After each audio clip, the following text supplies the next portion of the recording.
Because we were unaware of the church's kind of new schedule, doing these 12 or 13 week class things, we didn't know this back in like December or not even December, whenever we started doing this 20 something weeks ago. So we're not exactly lining up, in other words. This is the last week of our series on Genesis 1 through 11.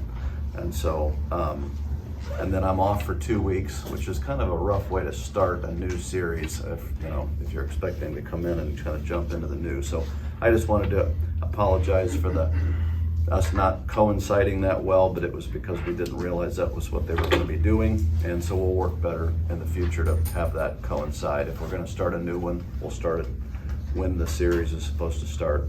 What we are going to do, though, is move on into the life of Abraham. So we're just this is a great launching point for where we're headed. So you can consider this the first the first lesson of the new series of Abraham. We're kind of seeing what led up to him, if you want to look at it that way. So the last time we were together, we went through the genealogy, and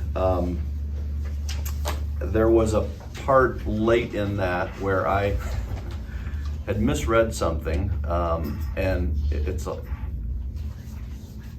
last week was one of those weeks where I had spent a lot more time than normal trying to get my head around this, and it turned out fairly well, which is one of those things that can cause you to be very prideful, and the Lord knew I needed to have that adjusted back out. So it was just really embarrassing to have completely misread the sentence that I was looking at. So we're going to start there this time. Because I always like to start with a correction if there is one, highlight that error. And so I want to show you this sentence. And the reason is not just this is not me whipping myself. There's actually a point I'd like to draw out of this that I would have drawn out had I saw what it actually said rather than what I thought it said. So this is the sentence. It says, "To Shem also, the father of all the children of Eber, the elder brother of Japheth, children were born." I highlighted the fact that Shem is not the physical, biological father of the children of Eber.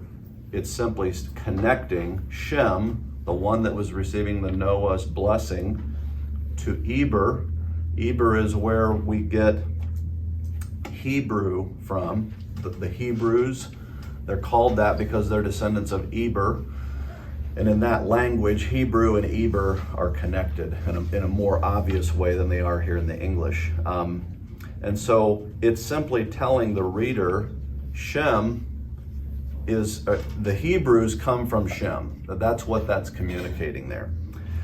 So last week, what I was saying, this is what it actually says, by the way. If you take the commas there, to Shem also, comma, the father of all the children of Eber, comma, just remove that. It's like a sub point. Then you have to Shem, the elder brother of Japheth. Well, Noah had 3 sons, right? Ham, Shem, and Japheth, or Shem, Ham, and Japheth. I think that's how it expresses it. The point is, it's letting us know that Shem is the older brother of Japheth. That's the point of that.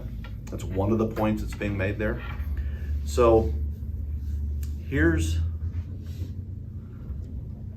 later, verse 25, it says this: "To Eber," the guy we're talking about, who's Shem is the great-great-great-grandfather of, Eber, there were born 2 sons, Peleg, and his brother's name was Joktan. Okay, so there's the 2 verses in question here. What I thought I was reading when I was reading this verse 22 was this: "To Shem also, the father of the children of Peleg," which is also the children of Israel descend from Peleg. So that would be an accurate way of saying that. It's not what it says. It's just what I thought it said. And then in my brain, Joktan, the brother of Peleg, I put that in my head for where it says Japheth. Do you see this? Japheth, Joktan. You see how the J's, again, I'm not pronouncing any of these names because I can't do that. So I'm just the J guy and the J guy, and they got flipped around in my head. Now, Peleg and Eber, I don't know how that got confused, but the point is, this whole time I'm thinking this is saying Shem was the father of the children of Peleg, the elder brother of Joktan. Okay. I mean, I even worried about how to set up the genealogy chart I gave you based on the fact that we know Peleg is the older brother of Joktan. So it's like, you thought it was bad that I misread it. It's way worse than that. I didn't misread it standing here. I misread it when I was doing the study type thing. I don't know how that happened. Just the Lord knew I needed being humble, I guess. So, what is that? Why am I bringing that out? This is the 4 times we're told the sons of Noah. We're given them, and you see how they're laid out. Shem, Ham, and Japheth. Shem, Ham, and Japheth. Every time, Shem, Ham, and Japheth. What this is telling us here at the very top, Shem, the elder brother of Japheth. That's how we know Shem is older than Japheth, is that verse. That's the only way we would know that. If you notice the middle one, it says Ham. I've got that there just so you know who the next verse is talking about. In verse 24, it says, when Noah awoke from his wine, he knew what his youngest son had done. So by that, we now know that the actual birth order would be Shem, his younger brother Japheth, and his youngest Ham. So that's the actual birth order. So why is it always listed wrong? Good question, right? That's a question I would have brought up last week. That's interesting to me. Next thing, I start digging into that this week and discover that in the King James, somebody has the King James, if you can read that. Go ahead and read verse 24. It's Genesis 10:24. I was going to grab it and I forgot. Sorry. 10:24? Yep. Yeah. It says, Arpachshad's son was Shelah. Shelah's son was Eber. Oh, 9. Go to 9. Sorry, I misread it in the very small print on here. 9:24. Sorry. 9:24. Okay.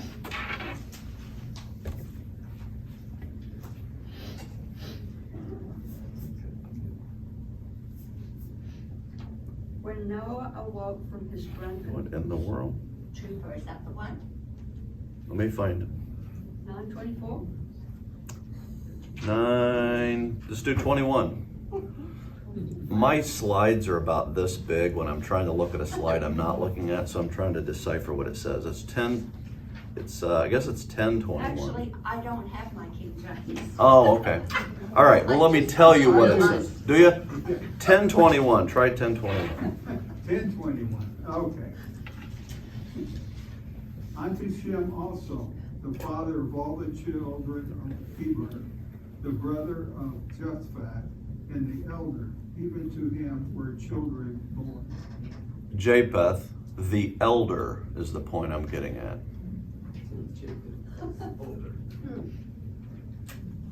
So why does the ESV say that the elder brother of Japheth, and the King James says Japheth the elder? So I started digging into that. And one of the commentaries said this is better translated, Shem is the elder brother rather than Japheth the elder. Here's what's going on. There's a translation issue, and I don't think we're exactly sure who's older. Because when you go from ancient Hebrew into English, there's all kinds of stuff with, what's the word we use for that? Just the way language is structured. And I remember this, I didn't take much Spanish, but Spanish, you flip your, what I'm talking about? What is that called? You put something in front of something, and it's different than English. So my point is, when you go to translate Spanish to English, it's a tough thing to do because the language is set up differently. It's similar to that with Hebrew. It's sometimes tough to go from Hebrew to English. Generally not a problem This one is one where there's a slight question. So, does that mean the Bible's not reliable? No, it doesn't. Because even God, when he is being very specific in listing the names, he doesn't list them in birth order. So apparently he doesn't think we need to know that. So here's what I think is going on of why this is always listed in not the right order, regardless of who's older. Because none of these is Japheth listed first or second. We know he's either the oldest or he's the younger brother of Shem. He's never the youngest in any of these, and yet he's always listed last. So that's the question, why? The answer is because Shem is where the Israelites come from, and Ham is where the Canaanites come from. And this is the story of Israel and their battle against the Canaanites. And Japheth is sort of a bit player. He's just not relevant to the story that much by the time you get to the Exodus. That's where this is brought out. Genesis is unveiled for the first time and read to the people just before they go in to conquer Canaan. So what's the story? Well, the story is about the descendants of Shem and Ham. That's the story. Japheth, yeah, he was there. He had some kids too. So he's sort of a third row guy because he's not relevant to the story that's actually being told. Okay? So, is your Bible reliable? Absolutely it is. Everything you need to know is there, and if it's not needed to be known, then it isn't very clear. Like, what actually happened when Ham saw Noah naked in the tent? Well, we don't know. Why? Because he doesn't think that's relevant for us. We don't need to know. So God doesn't tell us. And we can speculate, and we can guess, but it doesn't matter, right? So pull the principles we can pull from what we do know. What we know is this is the story of Shem and his descendants, and how Ham and his descendants, who are cursed by Noah, and how they interact going forward. And Japheth, yep, he was there and he had kids too. So that is, I think, what's happening in chapter 10. Okay? This is that listing. If you just look at Shem and Ham there, look what all's listed, and look what's listed for Shem. Japheth has he had kids and they had kids. Moving on. Second, on this row here, you have Cush had these sons, and then they had some sons, right? The next two, Egypt and Canaan, every one of them is not, well, there's the first two in Canaan are people. These are people names, but even that's a city, Sidon. These are all Jebusites, Amorites, they're nations. If you go up to Egypt, it's Ludim, however you say them, they're all I-M, or L-I-M, however I-M on there. It's people groups again. So we're not even told who the sons are of Shem's sons, like Ham's grandsons.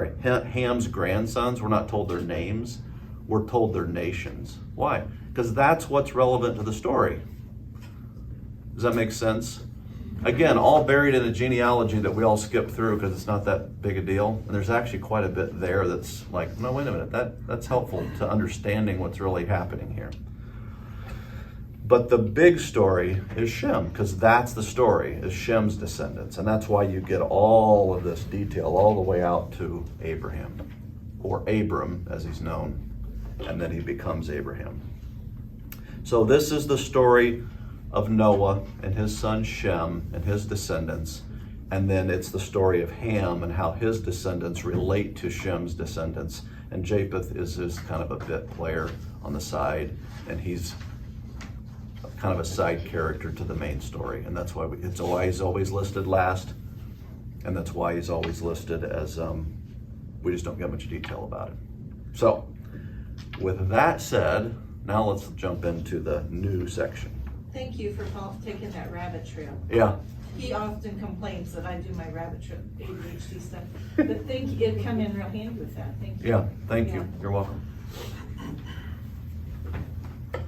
That's what we're known for around here. Lots of rabbits. All right. I'm going to have one of you read this. There's 2 screens, it's pretty quick. It's about 9 verses altogether, so. Now the whole earth had one language and the same words, and as people migrated from the east, they found a plain in the land of Shinar and settled there. And they said to one another, "Come, let us make bricks and burn them thoroughly." And they had brick for stone and bitumen for mortar. Then they said, "Come, let us build ourselves a city and a tower with its top in the heavens, and let us make a name for ourselves, lest we be dispersed over the face of the whole earth." And the Lord came down to see the city and the tower, which the children of man had built. And the Lord said, "Behold, they are one people, and they have all one language. And this is only the beginning of what they will do, and nothing that they propose to do will now be impossible for them. Come, let us go down, and there confuse their language, so that they may not understand one another's speech." So the Lord dispersed them from there over the face of the earth, and they left off building the city. Therefore its name was called Babel, because there the Lord confused the language of all the earth. And from there the Lord dispersed them all over the face of the earth. All right. So here is a modern day map of this part of the world we're talking about. I wanted you to see this one just so you can kind of get a feel for, okay, let me use my pen instead of pointing at the screen. I forget I can do that sometimes. So right here would be Jerusalem, and this is Israel. Right there, okay? Sort of center, slightly low. I don't see what you're pointing Is it showing up yet? By the yellow Jordan. to. Oh, okay. And There's Israel, okay? So you hear about the war in Syria, that's there. Iraq, you know, Iran, we hear about that a lot. Turkey would be up here. Georgia, up here, not the state, but the country. If you go north of Georgia and then back that way, you're into Crimea. North of that, Ukraine, okay? So that's what's all up and through there. Europe would be off that way and then up. So this would be Greece, and then Italy would be the next one over, okay? Egypt down here at the bottom, and Libya, that's in northern Africa. What we're looking at here is the Mediterranean Sea, Persian Gulf down here, Red Sea down at the bottom, very bottom. Just to kind of give you an orientation, that's where we're looking at. Now, the shape is the same, the labels are all different. This is back in the time of Israel.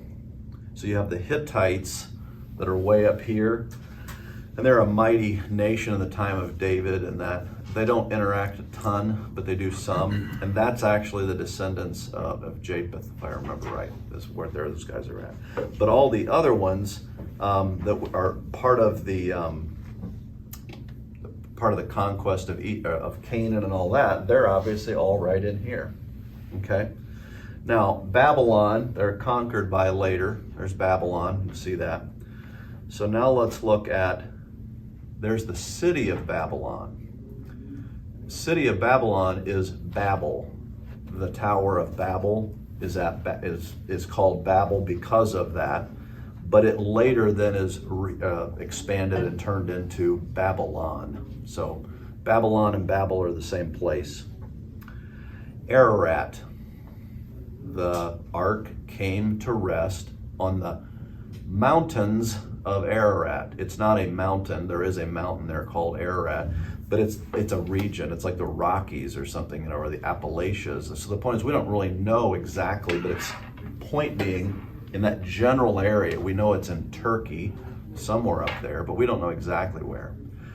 You'll notice that it said it came from the east. Well, east is here, not there, right? So why does it say they came from the east? Well, it's most likely it's because they were headed this way, maybe mountainous, whatever, and they're just kind of maybe following down this house somehow.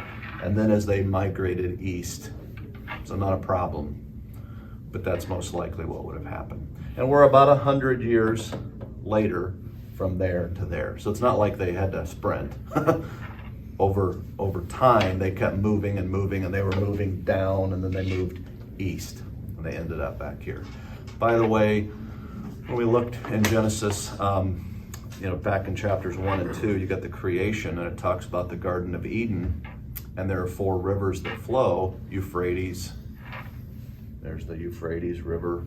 So we think this is roughly the place of the Garden of Eden as well. So when they get kicked out, this is the second time they're getting kicked out. They get kicked out of Eden, now they're getting kicked out of Babel.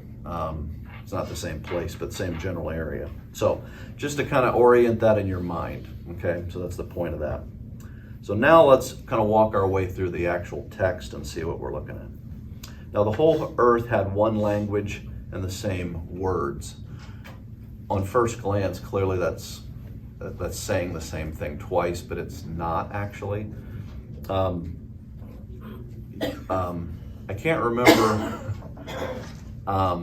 Frida, what nation, are you from here or England? I know there's an accent. I remember you had time like in Australia, is that right?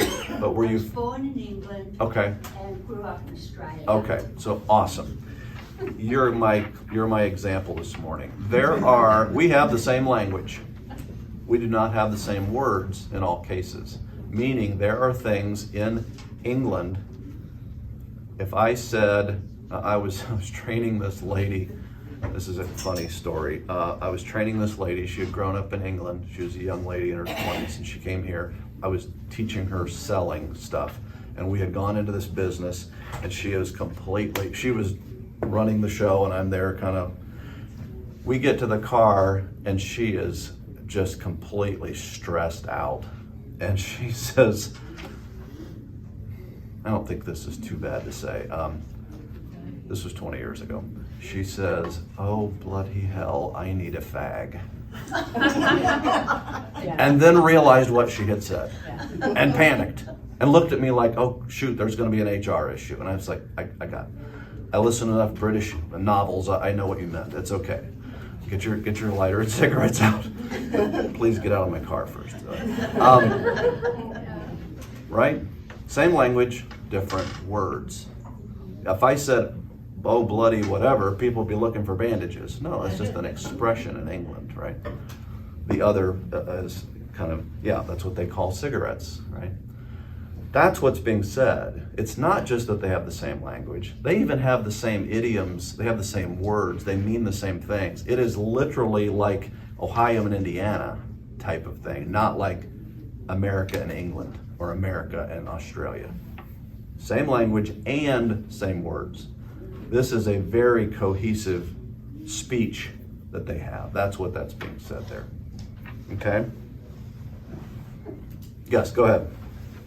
I can give you an example. When I first started working Probably in the cleaner than mine. hospital, I was going with the doctor to do an examination on a patient, and I looked at the exam tray and I said, oh, did you want a torch? And he looked at me shocked. Yeah. And No, we're not told me I was cauterizing. impudent.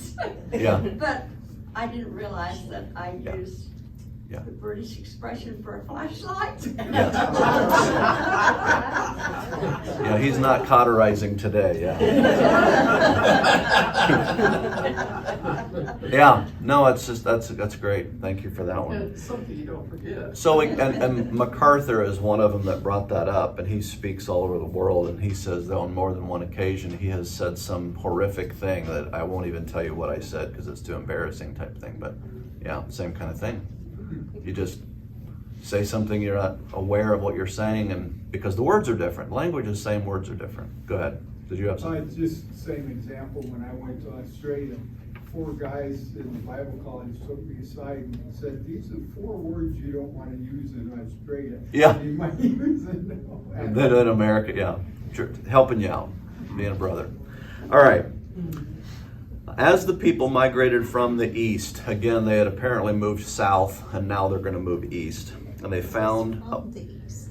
yeah, they moved from the east. So they were from the east. They were moving, let's see, from the east.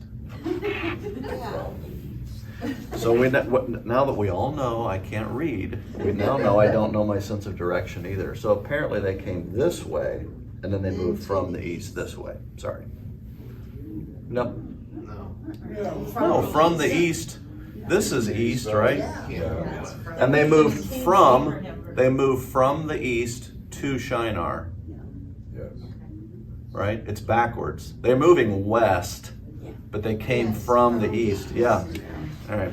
I don't feel bad since half the rest of you didn't catch that either. Thank you, Brenda. But yeah, and you can tell there's sort of a mountainous range here, so maybe that's what's caused that. But anyway, yeah, they were moving this way. Good catch. It's like, Chris, what difference does it possibly make? Why do you, because it's God's word and we're trying to be as accurate as we can, because little tiny details can matter, and I don't know which ones matter and which ones aren't as relevant, and so I really do try my best to be as absolutely accurate as possible. Of Well, course, and people can get tripped up on those little things. Yeah. And then it just keeps growing because they add up the little trips instead of Yeah. seeing holistic. yeah, go ahead. Could you explain why God was so upset with the tower? Yes, I think I know, but I have a feeling maybe I don't. we're getting there, but yes, we will. The beginning of, and as people migrated from the east, they found a plain in the land of Shinar and settled there. Okay, so there's this flat plain area in the land of Shinar. So we're going to go back to chapter 10. This is Cush fathered Nimrod, the first mighty man. He was a mighty hunter before the Lord. Therefore it is said, like Nimrod, a mighty hunter before the Lord. He had become famous enough to become like an adjective, you know. You're like a Navy SEAL, you know, you're like a Nimrod type thing. That's what that's saying. But here it is. The beginning of his kingdom was Babel. He starts Babel, starts there. Also, these other three names, which I can't pronounce, I did look them up. One of them is also listed near Babylon. So I'm thinking these are like just hamlet type little towns near Babel. That's why they're all clumped together. Fort Wayne, New Haven, Woodburn, you know, Cedarville, Leo, you know, that's what he's doing there. Where? In the land of Shinar. So Babylon and all this area is talking about is in the land of Shinar. From there, he then went on to do Assyria and Nineveh and all the rest of that. So back to this list here. Nimrod is here. He is the son of Cush. So he is his grandfather. Nimrod's grandfather is Ham. Cush, and Canaan is the one that was cursed, right? But the whole line of Ham really would fall into that. Noah specifically curses Canaan, but Ham is the one that did this act. So it's really not just, and that's why we think what he says about Canaan is specific to the Exodus going into that land that they're about to conquer. We looked at that. Most of the names listed there are the nations they're about to conquer. And so Noah, speaking like prophetically, places a curse on the nations that will be conquered later. But it really is on Ham and his descendants is what's happening there. Okay, now we did this last week. If you take those three genealogies and you line them up more in a generational way, let's see if I can blow that up. The Tower of Babel is right in this red line here, and we know that because Peleg, his name means divided. So from his birth, we can just draw a line, and Nimrod is right here by these two yellow ones. This is Nimrod. So clearly prior to the Tower of Babel. Some make the argument that he wasn't the founder of Babel. I think it's not well founded, so that's the only thing that's meant to show you. All right. This is one we used way back, and I just went through and recolored it so it looks better on the screen. So this is Abraham all the way up through, Adam up through Abraham. That's what this is, and I gave it to you in color so you'll have it. Printed those off. So,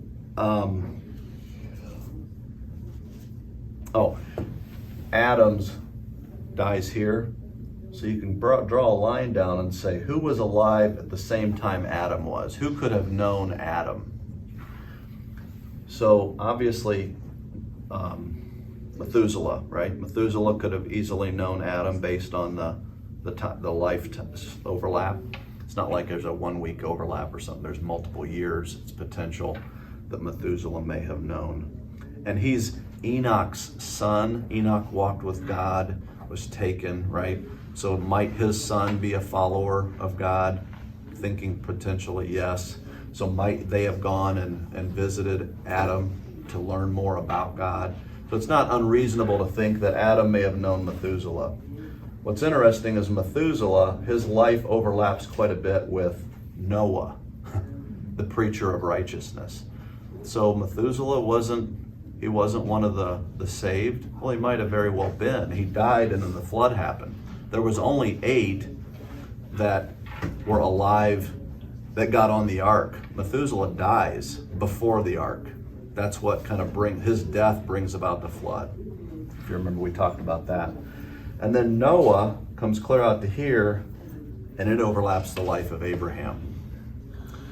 So what you've got is Adam could know Methuselah. Methuselah knows Noah. Noah knows Abraham.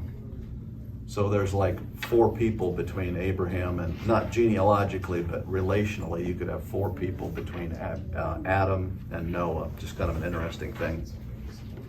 So there's the flood, and we think about 100 years later, and we do that based on the so-and-so was this old and they had a son, and then he was so old and he had a son, and I showed you that last week. It adds up to 101. So somewhere around 100 years after the flood is when the Tower of Babel happens, and I've got an arrow there pointing to the birth of Nimrod. So that's what's going on there. All right. Whole earth, this is what I was just showing you, is the settled in the land of Shinar. And they said to one another, so this tells you this is not being dictated by a single leader. This is something that the people are in agreement on. That's one of the arguments against Nimrod, is they're saying, well, clearly the people were all of one mind on this. They all wanted to do it. I don't know that you can say all of them wanted to do it. It's just a bulk of them maybe, or as it is often, the majority have gone bad, right? That doesn't mean every single person has gone bad, but there are a lot of them that have turned away from God.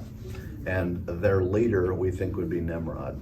And so they say to one another, come, let us make bricks and burn them thoroughly. I've skipped a part which is just descriptive so you can see their whole sentence. Come, let us make bricks and burn them thoroughly. Come, let us build ourselves a city and a tower with its top in the heavens, and let us make a name for ourselves, lest we be dispersed over the face of the whole earth. So in that second section is really that's the heart of it. That's the main thing that we want to look at. Let's build a city. It's really tall into the heavens. Let's make a name for ourselves. Why? So that we're not dispersed. So, is building the Tower of Babel sinful? That's the first one I have on your thing there.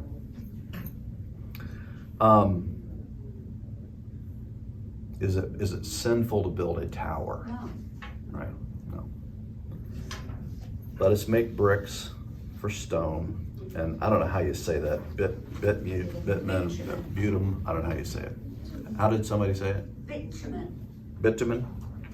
For mortar. That's how the Australians say it. There you go. Americans say it bitumen, I think. Bitumen? All I right. think. Here's what it is. The way we say it is asphalt.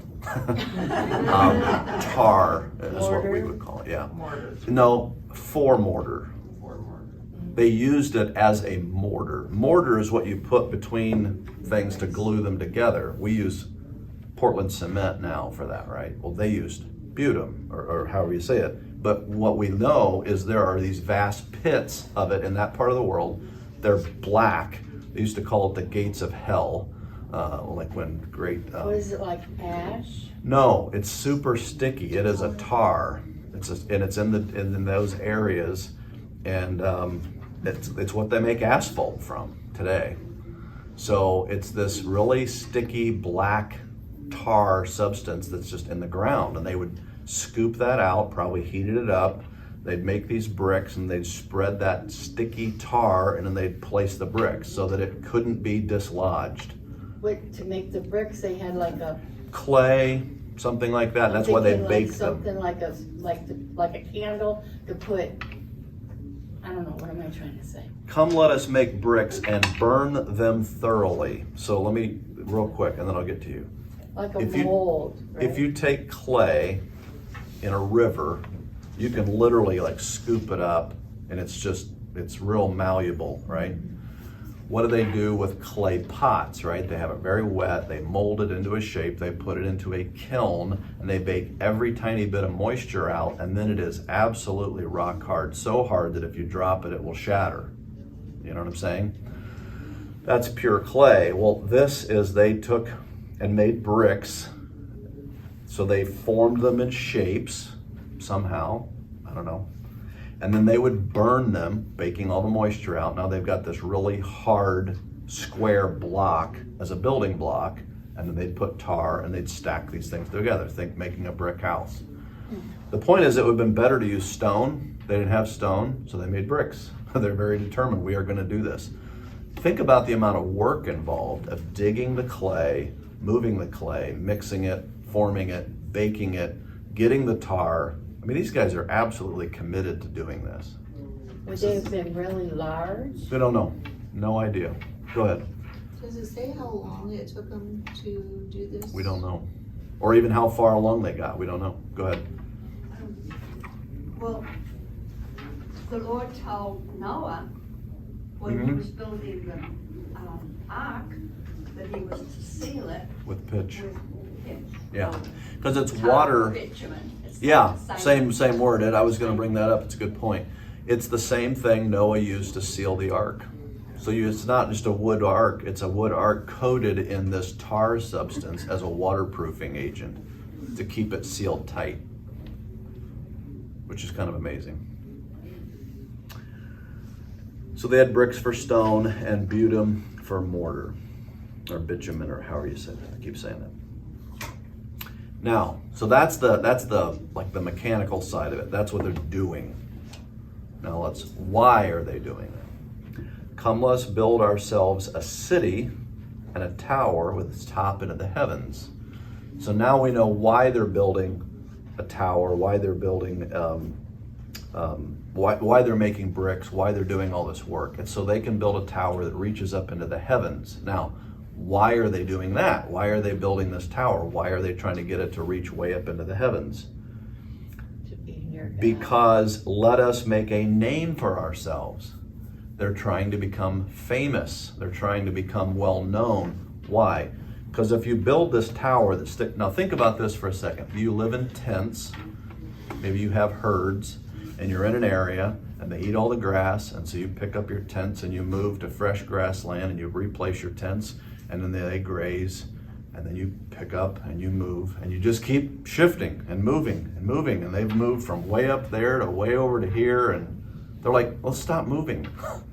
Let's build a tower way up in the sky so that we can see it from a distance, and we can always get back to here.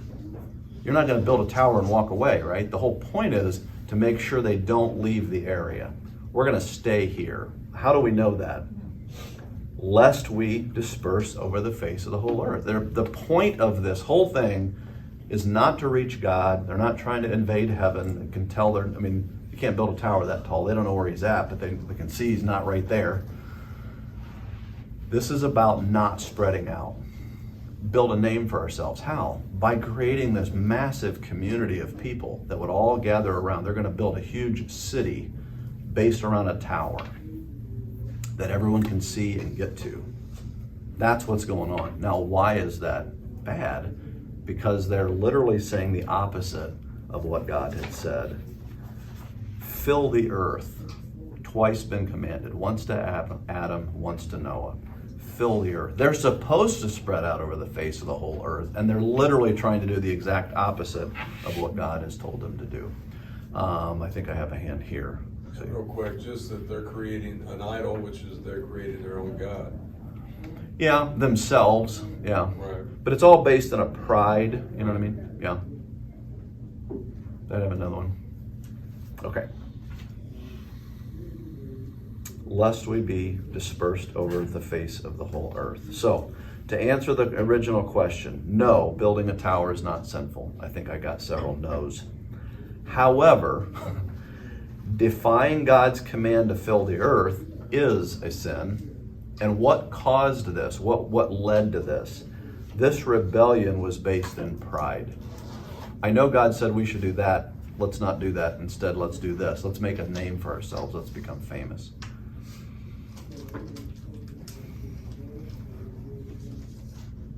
I've broken this into two sections. This is the first, and this is their perspective on it. Okay? This is, let us go do this. Let's, and they're telling you what they're gonna do. And then these verses are God's perspective on it, and then what happened as a result of that. And the Lord came down to see the city and the tower, which the children of man had built. So we know they had built it to some extent. We don't know how far along. Kind of tradition is, and there's some things here they left off building this. They stopped in the mid-process. So there was a tower, but we don't know how tall. And I just thought of something else I wish I'd have thought about yesterday, and I could have grabbed a picture of this, but oh well. I'll talk about it here in a minute, and then you can go look it up later today. So when this says the Lord came down to see the city and the tower, it's not that he doesn't know. It's simply a figure of speech by Moses to help us understand that he's seeing what's happening.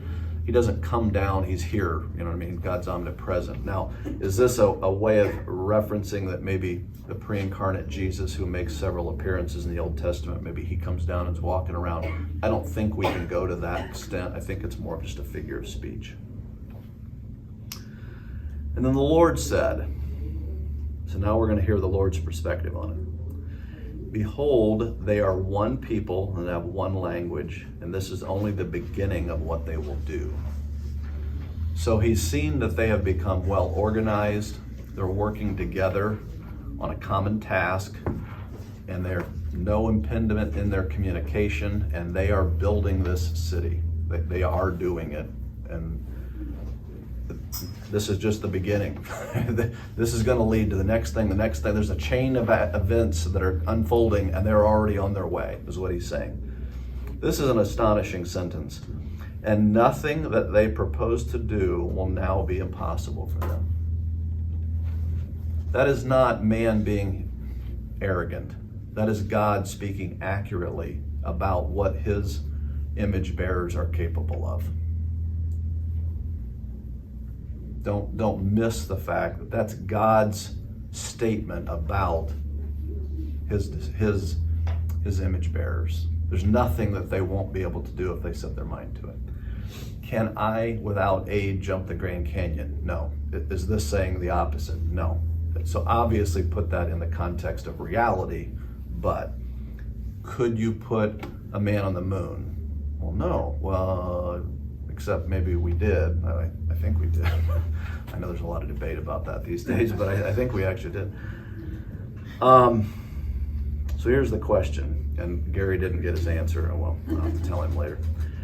What is the significance of nothing they propose to do will now be impossible for them?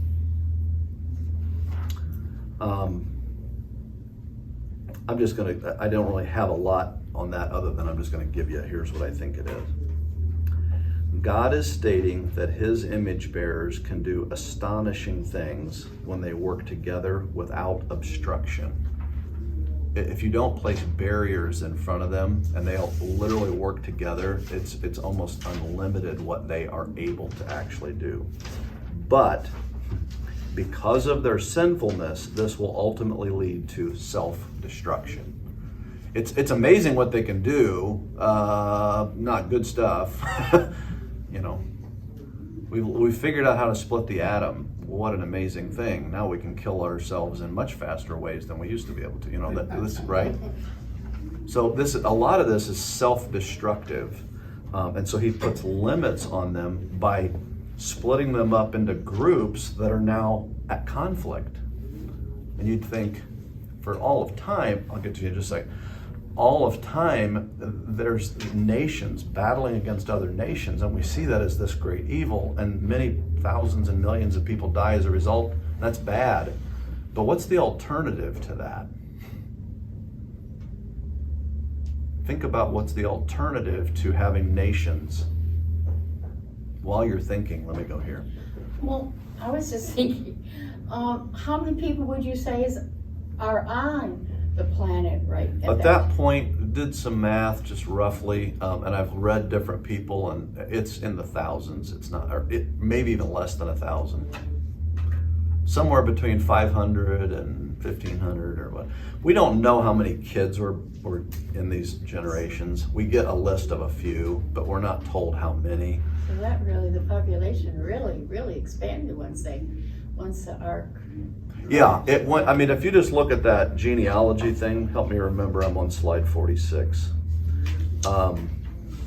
So Ham, Shem, Ham, and Japheth have 1, 2, 3, 4, 5, 6, 7, 8, 9, 10, 11, 12, 13, 14, 15, 16 kids, roughly 4 or 5 each.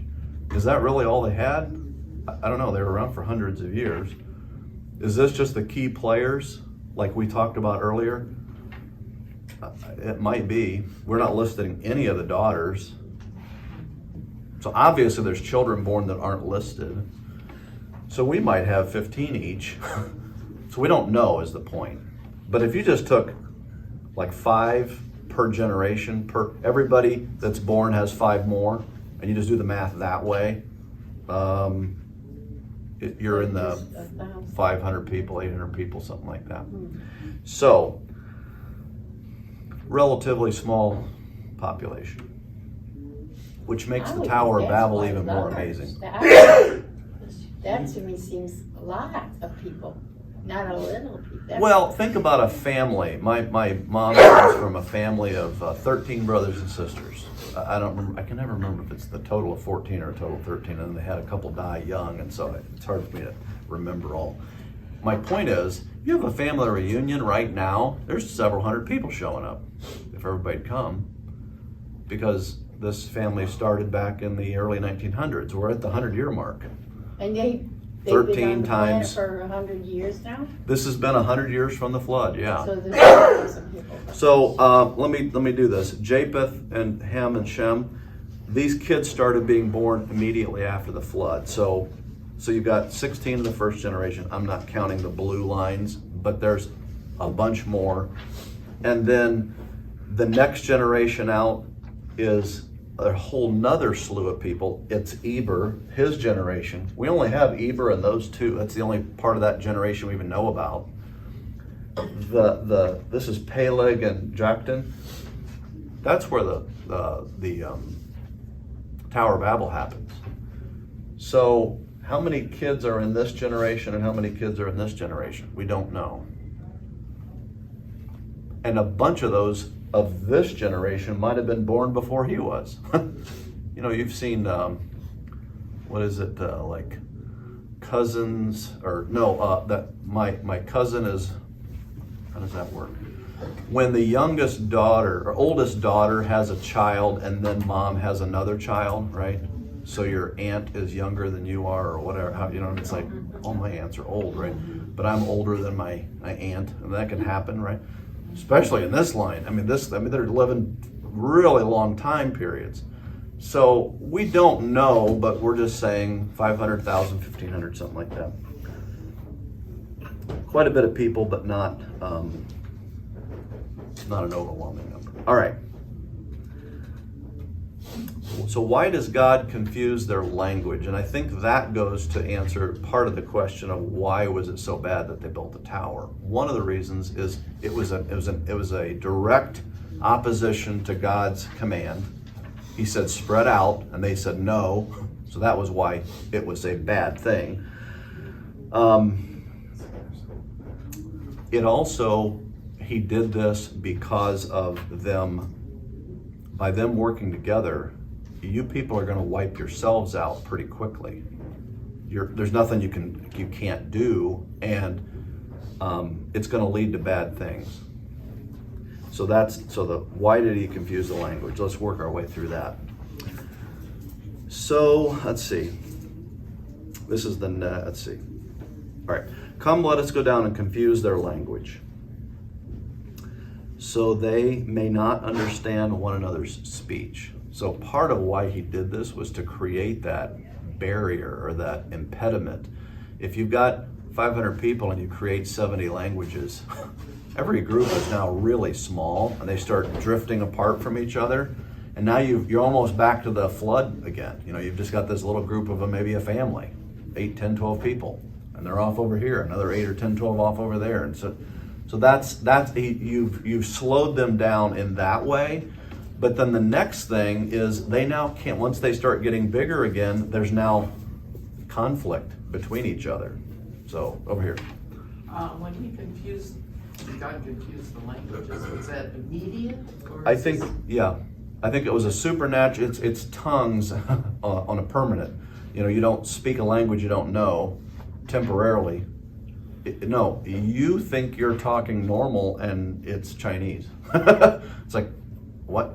Why? I don't understand you. I was talking to you 10 minutes ago. How does this not? And there's this total confusion. I don't think brothers, or not brothers, but like dad didn't understand son. There's a thought here that this would have been done by families, where the languages would have been dispersed by each family might have had its own. Now, which family? Don't know. There might have been, I don't know. We see this, we call this section the Table of Nations, and we do see these broke up into unique nations. Now, might they have had, some of those nations had similar languages? That's possible. So, again, a lot we don't know. But what we see is from this point on, they are scattered out and they're dividing up into completely unique, independent groups. And I'm not going to spoil the video for next week, but it's one race. We are all one race. It's the human race, descendants of Adam, descendants of Noah. So why do people in Asia look different than people in Africa look different than people in Norway look different than, right? Why is that? It's because when you break these groups up, you get a very small genetic pool, and then that isolated pool, the dominant features of that pool become universal in that little group. It's really as simple as that. There's one other element of that is that, and I remember hearing this, I can't remember the exact detail, and you'll probably cover it next week. Skin cancer is more prevalent in white skin than dark skin. So if you live in a very sunny area, the light-skinned people die off more quickly because of cancers and things. And dark-skinned people over time just become the dominant culture. It's literally something like that. It's as simple as that. Go ahead. Didn't you say there was Hebrews and Jewish at that time? The Hebrew is Eber. His descendants are all Hebrews. Jews are Hebrews. That's the same thing. And Jews comes from Judah, the tribe of Judah. So not all Israelites are descendants of Judah, but they call all of them by that name now. But so when Adam and Eve were they were Jewish? Or? No, Eber. Then down the line is Abraham, and Abraham would kind of be what we think of as the father of the nation of Israel. So how did the split like that happen? That we're going to get to when we get into the life of Abraham. Okay. That's fine. Slow your No, roll, it's fine. girl. Slow That's your right. roll. You're good. All right. Good. When it says come, let us go down. Yeah. Let us.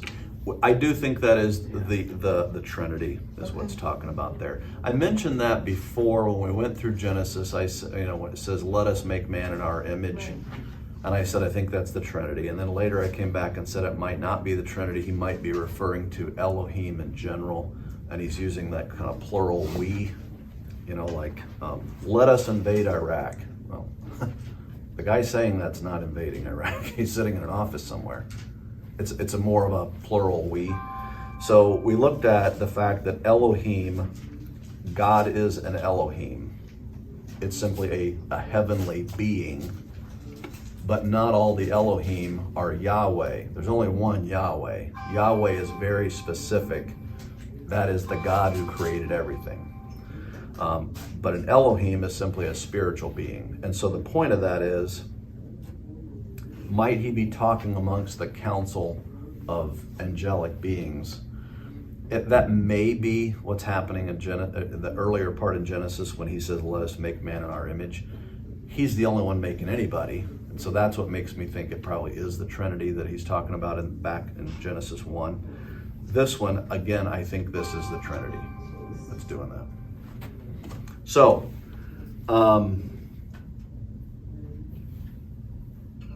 so the Lord dispersed them from there over the face of the whole earth. By confusing the language, what naturally happens is they start spreading out from each other over the face of the earth. Go ahead. This reminds me so much of the American Indians. You know, they start out and then they spread out. Yeah, and had different nations and different languages and yeah.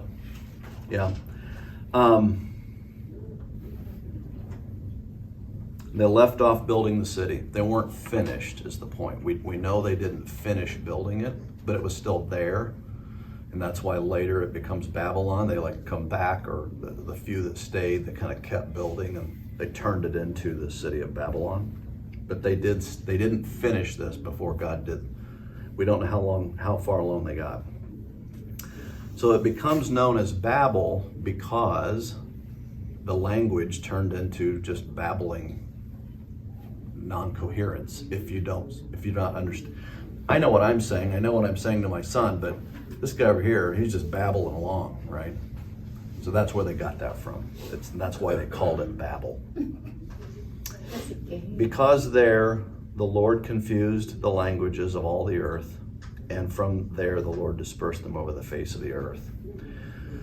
The point of that is this was his purpose. It wasn't just to stop the tower, it was to spread them out over the face of the earth, which was his point with Adam, and it was his point with Noah, and now it's point again.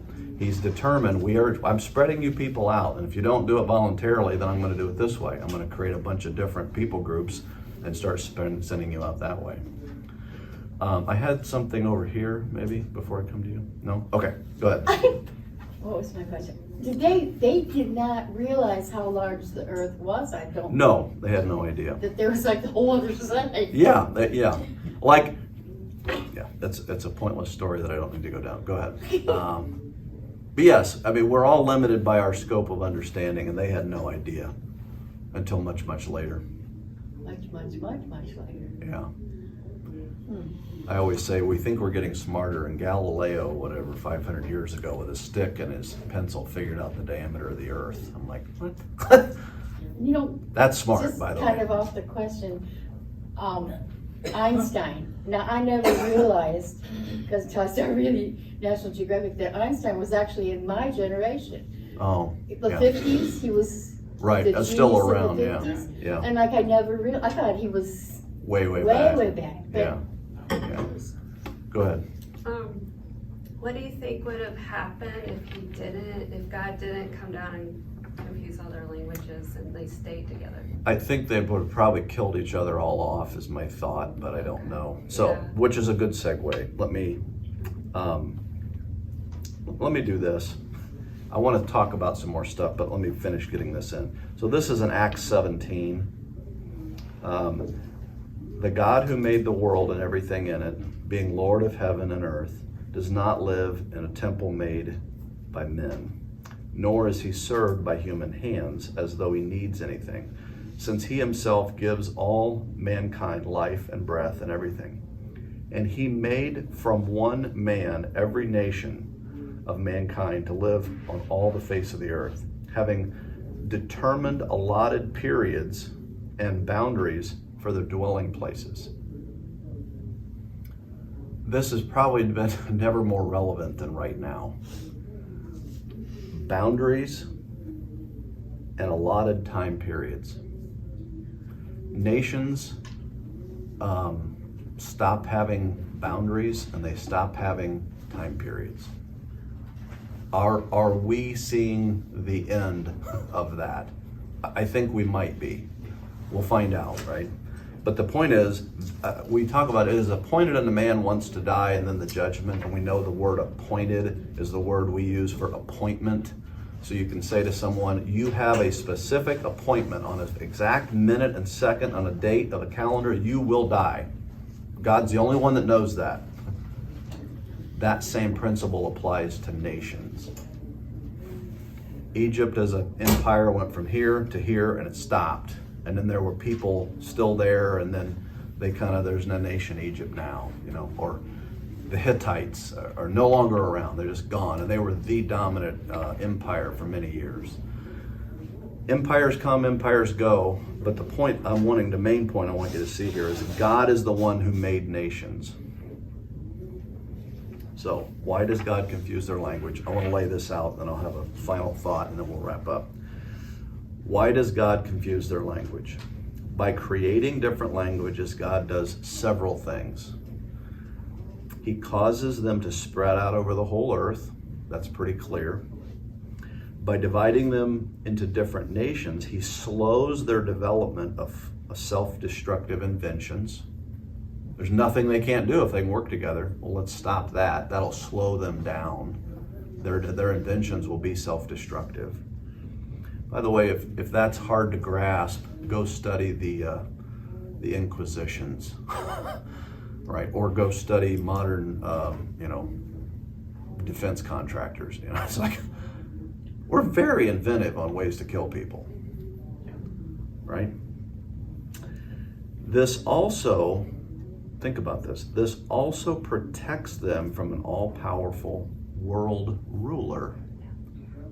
When I said earlier, all these nations and then conflict and war, what's the alternative? Well, the alternative is you just have one world government and one leader, and you've just eliminated all war. What a genius idea. Which is why we've been trying to get there for a long time. And what if Hitler had succeeded and he had accomplished that? One nation, one leader, yay, world peace. Really? I don't think that's world peace. In fact, when you read Revelation, you get to find out that's actually what it will look like at some point. There will be one world leader running the entire world, and it is going to be the most horrific period of world history. So what would the Tower of Babel look like if he hadn't? It'd look like the tribulation period, maybe minus some of the plagues. One other thought here. I noticed this years ago, and I finally heard this said in a message yesterday, I think, and it's this first time I've heard someone else say it. Alan and I were doing a project yesterday, and we were over at our storage unit, put some stuff in there for the garage sale, and I said something, and he said what I'd been thinking. So this is not unique, okay, is my point. Think about if you think there's really hard, difficult things about to happen and crime is going to get really bad, do you want to move to New York City, or do you want to move to rural Tennessee at the end of a stone road that no one knows where it's at? And why? Wouldn't you be far better served with a whole bunch of people that could work together? No. People are sinful, and the more of them you have, the more wicked it will be. And what are they doing? They said, hey, let's build a city full of sinners. This is going to work out great. No, that's cats in a dryer. Don't go there. Don't do that. That's bad. Don't do that. Think about our nation. 300 million people. I don't know how many of them live in large cities. 150, 200 million. Where is the crime, by and large, as a percentage of the population? In the city. Like 80, 90%? I remember this on a gun control debate. If you took the 5 largest cities in America that have the tightest gun control, like Chicago, let's say, you take those 5 cities where they have said the citizens of this city are not going to be allowed to defend themselves. Only bad people are allowed to have guns here. So we're going to make sure that only evil folks have the ability to shoot and kill each other. That's the only people we're going to have here. You take those 5 cities and you remove them from America's statistics, and then you look at us based on other countries and how we have murder rates and all that. We go from like number 2 highest murder rate or whatever it is to like 97th. If you just remove the 5 places where it's the hardest to be able to defend yourself. Well, why would that be? Because you've got a huge concentration of sinful people that have a whole bunch of easy targets, easy prey, right? You go to, there's a song that came out a while back called like something like "Try That in a Small Town," right? Well, what's the point of the song? The point of the song is in an area with very few people, everybody kind of figures out who the bad guys are, and that gets dealt with. And I'm not suggesting we should take people out behind the barn and shoot them or something. It doesn't usually happen that way. It's usually some kid starts behaving badly, and a couple of the guys say, "Hey, it happened here." There's a conversation that happens. It gets stopped earlier on because it's very easy to figure who the bad kid is in town because everybody knows him, this kind of thing. And that you rein that in more quickly. So my point is, God's great mercy is what you see at the Tower of Babel. I'm going to split you guys up, number 1, so you're separated. Number 2, I'm going to create a barrier to working together so that you don't have a Nimrod rise to the top and be a dominant global leader and dominate the entire earth. Because now when a Nimrod comes on the stage, named Hitler, Stalin, Mao, pick your guy, what happens? Other nations of a different language say, no. No. No. Hundreds of American young men went to England and France and Europe and said, no, not gonna happen. And we get the joy of living in the world that stopped. If there weren't nations, we would all be speaking German and half of us probably wouldn't be here. Do you know what I'm saying? If you've never seen the Tower of Babel as an enormous act of mercy on the act by the hand of God to create this division of nations as a block against evil, that's really the main point I want you to take away. Is there a movie called The Tower of Babel? Probably somewhere, I don't know. You just brought up a point that reminded me. And I can't remember the name of the building. I think it's the European Union Parliament, if I remember right.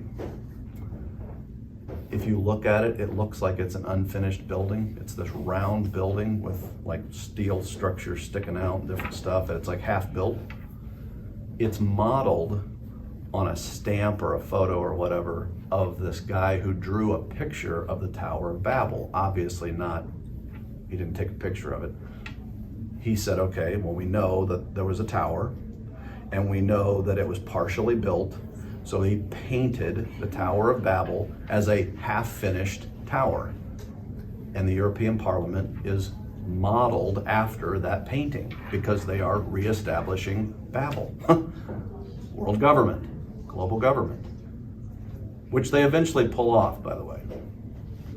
And that's why those of us in the church are always resistant to global government, global whatever it is. It's not because we don't want peace, it's because we know that the absence of division of power, in America we're famous for dividing power into 3 branches, and you create all these layers of stuff. And I remember when I used to be in that world, people would be so upset about the fact that it took so long to get anything done. I'm like, yeah, it's a pain. I don't like it either, but I'm much rather that than the alternative. Because if it was just super easy to get stuff done, the next guy that gets in that I don't like, the country would be entirely different in just a very short period of time. So there's wisdom in slowing that stuff down. Brenda, and then here, and then I'll close this. Has any archaeologist or anything ever found? Yeah, it's in Iraq. They think they know where the actual tower was. It's sort of just this hill there now because it's all just broken down, yeah. I was just gonna say in Revelation, it talks about Babylon and the Antichrist. Mm-hmm. Yeah. Like rebuilding it, or that's his headquarters. Yep. And the question is it the Babylon? And if you read the Left Behind books, it's the Babylon. That's one of the theories. The other thing it could be that is it's like an identifier as the global center of power. Could be used that way, but we're not sure. All right, main takeaway: separate nations are a blessing from God, and global government is bad. That's my main takeaway. Let me pray, and then again, I'll hang around after and talk if you have more questions. Dear Heavenly Father, thank you for the morning. Thank you for your word. It's just amazing what all we continue to dig out, these golden nuggets from your word. Passages that have been there for thousands of years, that we've read for years and years, and yet there's so much encouragement and truth and wisdom that we can gain from them. Help us to continue to do that as we move into the life of Abraham, the founder and father of what we know of as the faith today. Help us to mine the riches that you have left there for us to find. Help us to see that and be changed by it. Be with us over the next few weeks. Just help us to continue to make our way forward in a world that's increasingly going crazy. Help us to be a bright light among those who need it in a dark world. Help us to have a boldness that goes beyond our own ability. I just pray these things in Jesus' name. Amen.